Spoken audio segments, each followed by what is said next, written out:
A couple deals have gone down today. Started with Nerlens Noel.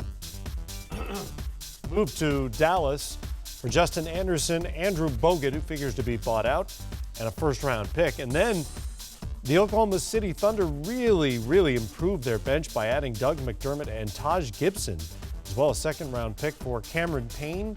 He's the upside player in that in that pairing from Oklahoma City. Joffrey Laverne's a decent young player as well. Could be improving, and Anthony Morrow, who head back to Chicago. Yeah, and you know what? I realize now, I play deadline Scrooge. Free agent Scrooge all the time. But I hear teams, try and rationalize why they did or didn't do things all the time, and it's always with this vision of the future. Well, we're going to do this, and we have the option to do that. Even when you think you get your hands on a truly transcendent talent, it can go awry. Oh, sure. Like that. And I feel like in this day and age of the NBA, when you've had so many instances, when you get a Greg Oden at the top pick in the draft and everything about him says future star, Right. it gets derailed. Brandon Roy builds up, a portfolio as a young superstar. Why are you picking on the Blazers? But those come to mind, right away.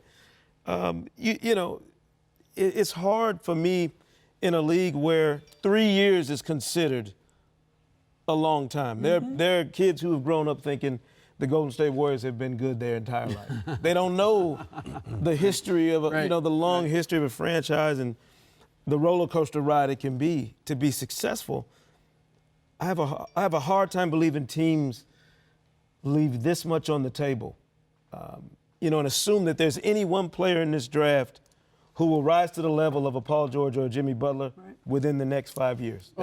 You're asking for a lot. You are, but again, for those young players to become those kind of talents. But I think the Celtics are looking at this on two tracks. They think they can get that transcendent player in the draft and add a free agent. Right.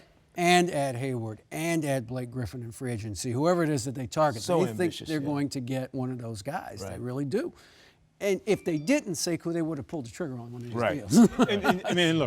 We've got a new CBA that basically is telling you, by virtue of the changes in the CBA, that they're going to pay for high level of play.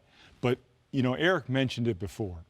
The most difficult thing to do is get that transformational player, and they don't come along very often. But without that, you're not winning a championship, so you have to take the shot. And I think that's what Boston is thinking, is that maybe they get a point guard that's so important in today's NBA that can transform this team into a different level team. And I think you got to take it. I guess the question is, what year? What year does that happen? Well, I remember the year they chased Takes time. The number one pick that would have been Tim Duncan.